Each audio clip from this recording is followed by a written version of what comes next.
Coach, 8 days away. What do you look to get out of these upcoming scrimmages, closed or open?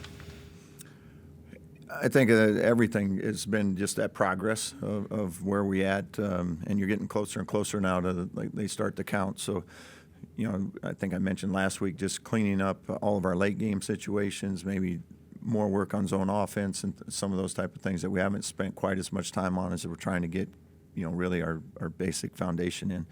And now it's getting ready to play a game, and there's a little bit of a difference. You go from, 2-hour practices to shorten them up, and it's a little more game prep and getting ready for your opponent. And as we said, the summer and fall was to put in everything we could to make sure we're in a great space of we're ready to play a game, and now it's just adjusting and tweaking what we do. Any scout just to say, hey, here's how we do scout, here's how we want you to look at things, or you just not ignore that for the exhibitions? We'll do kind of a skeleton scout, I guess we'll call it. We'll have a general idea on personnel.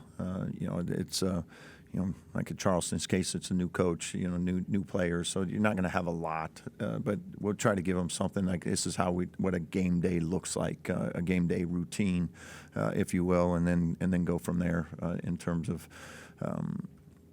get a lot more in depth as we move forward to the regular season games. What did you learn from transition at Drake that you brought over here, from going into Drake as a head coach and bring over here? I'd say even in my time at Drake was making sure. I think in our second year we were struggling a little bit, and it felt like we were just trying to plug a hole every day in practice as we got into the season, and then as we got deep into the season, as a coaching staff, it was like, well, we got away from working on the fundamentals every day. We just started going to straight game prep and got away from making sure we're reinforcing what's important. I thought from that point on, we did a much better job throughout the seasons, our last 4 years there of making sure that, yeah, we're getting ready to play so-and-so, but let's make sure we're also focused on us too and staying sharp with everything that we think is important for us to be good at, and not just going opponent to opponent and having to, duct tape, a hole here, or, we're not rebounding, or we're turning it over, or we're not sprinting the floor, and all of a sudden all those things started to pop up because we quit working on them ourselves. Is it easier now or harder now to start a program up again? I think it's, it certainly presents its challenges either way. So it's, it's just show up and work. I mean, that's at the end of the day, that's it. So the situation every single year is going to be a little bit different. You might have a lot of guys returning. That doesn't mean it's less work either sometimes. There's a lot of different things that go with that. So making sure that just every day we come in, we put our best foot forward and try to put our team in the best position to improve. And that's what we've tried to do. Coach, last week we were talking with Tucker about the father-son coach-player relationship, and he made the joke that he knows when he could go home for dinner and that kind of stuff. But on your end, what's that relationship been like? And I'm sure there's been ups and downs on your end as well. I've noticed he loves to come home when he scores 30. Yeah. Hey, what are you doing tonight? Yeah. You watch the film yet?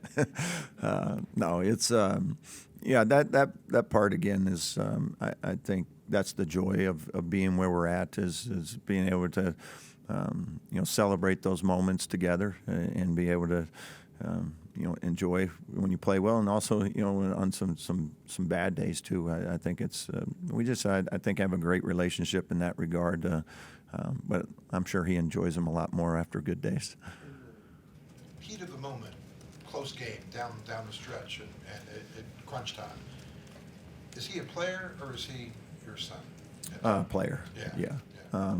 What I love about what Tucker brings to the game, especially when you have your dad coaching, is it's still never about him. Like in the huddles, he's got a very good feel for the game. Like I rely on our players a lot for input. They're out there playing. I'll ask him, what are you guys seeing and stuff like that. So I think he does a really good job of relaying, what he's seeing on the floor. And sometimes it's, hey, let's get the ball inside to so and so, or let's get a paint touch here, whatever it may be. And then I'd let our team have a voice in huddles for that reason.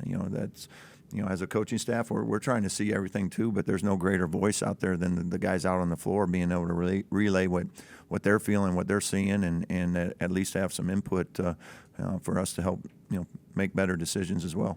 Just kind of curious, does mom get involved, or does she just let you guys go at it, or does she ever put her 2 cents in? Or? She doesn't a whole lot. I'd say she's more critical of him than she wants him to make every shot, get every rebound, never mess up on defense, like that type of stuff. But I think from that perspective, she's great about it. I mean, she does a really good job of trying to keep that balance of making sure that she's still mom, and as a son, he's got a place that he can go talk to her, about anything, not always just basketball. Looking at your forwards, do they all have the ability to do some of the perimeter things in your offense? And have you ever had a forward, a big guy or two, that absolutely didn't, that was a stick him on the blocks and let him go, and how did you incorporate that? We've had a couple wings that maybe weren't great three-point shooters, but in general, most of the forwards that we've had have always been more of that stretch forward type variety. We were able to kind of get it out in space, and a lot of that's because we recruit that way. We're pretty intentional to make sure we're recruiting to how we want to play, the style we want to play, and we put a big emphasis on that during our time at Drake, and really at our time at Creighton as well. Prior to that, of having as much skill out there as we can, but also making sure that you still got to be able to rebound and defend and all those things as well. For your group here, you have some that at least have some of those abilities where they can flow down a little bit. Yeah, I think you're talking the forwards, right? Yeah, everybody. Yeah. Yeah, we might have one of our bigs that doesn't step out a lot. He'll be out in space, but he's probably not firing up a bunch of threes because he understands. Once in a while, he'll heat check one, but hopefully not in the game. But that's I think in general the whole group has that ability to stretch the floor outside maybe one guy or so. Justin's question about Tucker, was there ever any apprehension about him being the guy that the other guys go to complain about you or whatnot? Some coaches don't want to coach their kids because of that. Was there ever any apprehension about that? No, I thought I learned a lot even from Greg and Doug McDermott. That was one of the conversations they had was, Greg told Doug, like, when you go back to the locker room, it's okay to join in.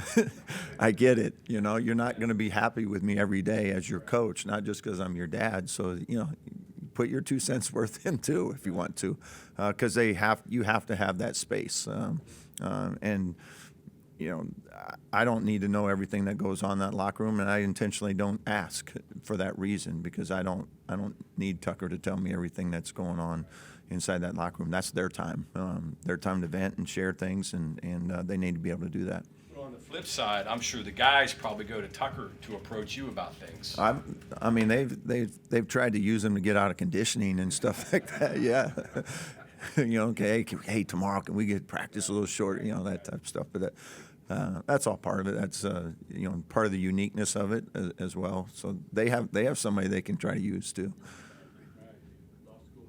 Yeah, that didn't work. What's your philosophy on redshirting? Not necessarily just this year, but just your history of it, non-medical, of course. I mean, something Yeah. you've done a lot, never? What do you think?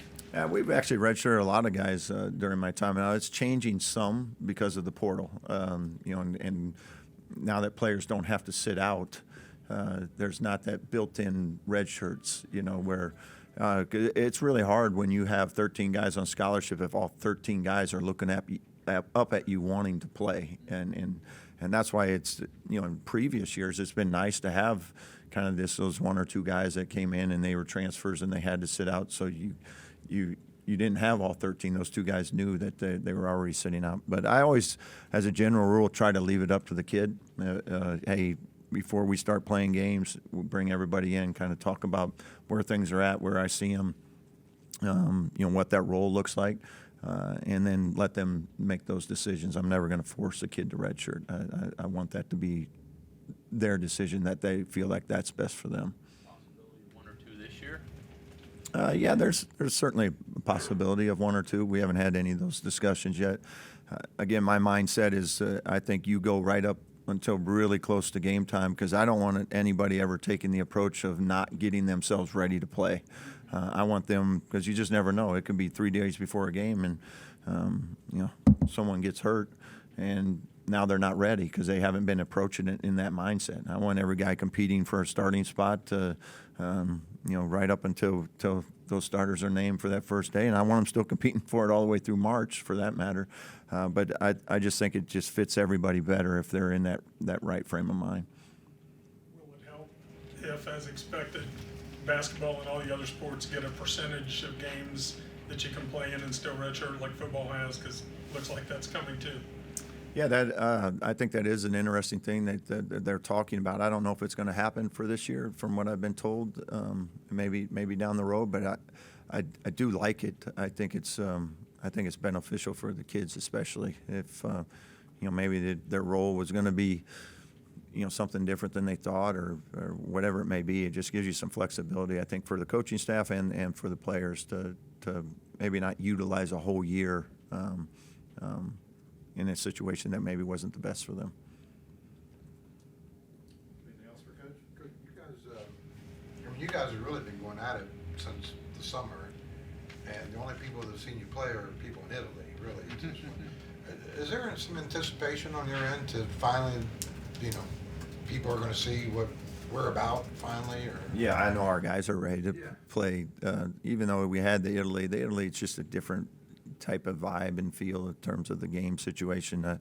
Our guys are ready to play somebody else. It's they're at that point right now, and we need something new. So it'd be great to get in front of people too. I've always laughed about it, but those first couple of times guys get in front of people, they just, a different player shows up. So it takes a while to work through that too a little bit, but excited about the opportunity to get to play an exhibition game in front of our home crowd next Friday. I think that's going to be a lot of fun for us, for our team. I know they're excited about it as well. So we're ready. We're ready to get to that. Has this felt like a long off season? I mean, obviously a lot's gone on, and busy guy, I get. But has this felt like a long time? Or? Yeah, I mean, when there is a coaching change like this, and in this case, you're the guy that's taking over a new program, there is no built-in little break. That sometimes you get to take a step back after a season, because the season's a long grind, and then you get to the end of it, and then you take a job and you're stepping right in day one, and it's nonstop right up until basically the end of that next season. So it's, but it's, like I said, it's all part of it. I love it. I think it's, I'm excited about it. I love where the team's at, where they're trying to get to. And like I said, we'll just keep working and see where it is and come November 4th. I haven't seen any of the Big 12 stuff yet, and I think it comes out today. I don't know, you've probably seen it. Any thoughts on, like, where you guys would be predicted to finish, or? I didn't see us in any of the top 10 rankings, so I don't know where they'll have us. The preseason's even, those rankings are even harder now than they ever have been with the portal and things, and I don't put a lot of stock in it. I think a lot of times the preseason rankings are really more of a credit to last year's team and who you have coming back. Is because that's all people have to go off as, now. So I think for us, we're a team nobody's seen. I don't think you can give us a ranking, and there's a lot of teams in that situation. So until you start playing games, then you start to figure out, who's got what, and for us, that's all that matters. Going back to the Italy trip for a second, when you've got a brand new team like you do, how long is that tape or that experience, I guess, relevant to what you saw in Italy versus what you might see day-to-day in practice or the exhibition today? It's funny you asked. I was recruiting yesterday, so I was flying back on the plane, and I rewatched practice again to get ready for practice today. And I went back and watched one of our Italy games, and thankfully, what a difference from that tape to now. It was actually really good for me to kind of see, because it just stood out like, okay, this was our team back in early August, and what we look like today is a much improved basketball team. So I was kind of excited about that, because there's times when you just see it day after day after day, you don't know if you're making the progress you want to be making. But we certainly have come a long ways from that point, going back and watching that tape. On recruiting stuff, how do you map out your plan? Is it, I'm guessing it's a blend of your connections on your staff, where you've been before, but do you also kind of trial and error, like, hey, we're close to here, let's try this, and if it works, double down or back out if it doesn't work? Like, where do you begin and how do you spread it out but also focus it? In terms of where we recruit? Yeah, just going out and trying. Yeah, a lot of it's just our connections, where we've recruited before, new connections, and even your connections know people from different places. So for us, as we've mentioned, we're recruiting coast to coast. I mean, we've been out on the West Coast quite a bit here these last couple of weeks. We've been on the East Coast, just myself here recently. So we're going anywhere we can to kind of put our blueprint out there for recruits, and trying to do everything we can to cast as wide a net as possible to cover everything. As we mentioned, high school recruiting is critical, and then also making sure that in the transfer portal that if we missed on a kid, that maybe down the road there's an opportunity there, because we've already established a relationship that maybe the second time around it's a place they want to reconsider. Any discoveries that good for you, surprise you as far as what you can do, where you can and can't go? I think what's been very good is just like everybody's willing to listen. I think there's nationally people understand the tradition of West Virginia basketball, and it is a great tradition. So it's an easy sell when you are able to get into conversations with kids, with parents, with their contacts. That West Virginia is a place that has always had a high level of basketball and a commitment to it, from a resource standpoint, from a fan standpoint, and from a league standpoint. So there's a lot of positives that we have for us when we get engaged with individuals. Go from year to year, where does team chemistry fit in your level of concerns? Some coaches think it's very valuable. Some like a little creative tension. Some people say it's the most underappreciated aspect of basketball. Where does that fit with you? I think it's right up there, close to the top. And now it's something I think we've never had a lot of problems with it, because I feel like it's something we put a lot of emphasis on. It's what we talk about every day. But I think that's one of those things, as we mentioned earlier. It's about which team can be the best team throughout a 31 game schedule, and that's the only way you do that is if you have great chemistry. And I think it's staying with your staff. Like, if you don't have great chemistry on your staff, that can pull away, because kids are going to see that too. So I think between your staff and your players, and then the combination of them with your staff is vital to you having success.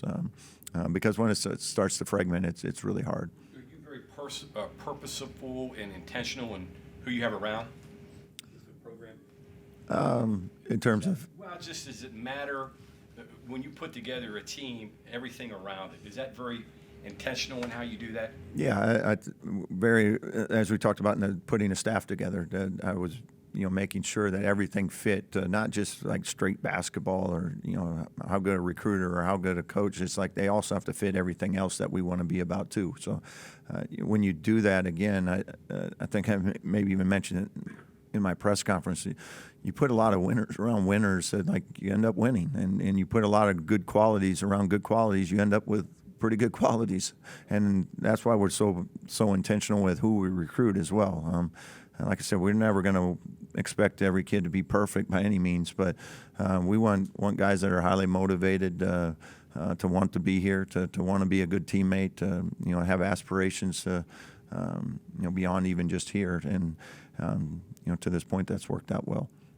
Being intentional in recruiting, do you have a target number of guys you'd like to sign early compared to late? Or? Not really. I think again, you have to be opportunistic in recruiting. Of when there's someone that you feel fits, and it makes sense that you go ahead and go after that. I don't think you want to limit yourself like to this or that anymore, because it's just there's too much uncertainty. You may go into the fall thinking that we only need 2 guys based on what your roster looks like by next year, but there's just no way to predict that anymore. So I think you just got to kind of see, where you're at with things, and when opportunity comes and you feel like there's a great fit there, try to go make it happen. Coach, big headline, I guess, from a couple of days ago, the NCAA, the council decided to shorten the transfer portal windows. Good, bad thoughts, opinions? I think it's helpful for us as coaches, to kind of know in that time frame. The timing's still hard, I think, especially for the teams that are still playing in the postseason, because that is a short window, and you're trying to get ready for maybe a second weekend and Final Four run or whatever. So I'm not sure what the right answer is there on what that window, when it should be, but I think it is helpful for us. I think most kids at that point already have a pretty good idea in those 30 days of what they want to do. Coach, thank you. Yep, thank you all.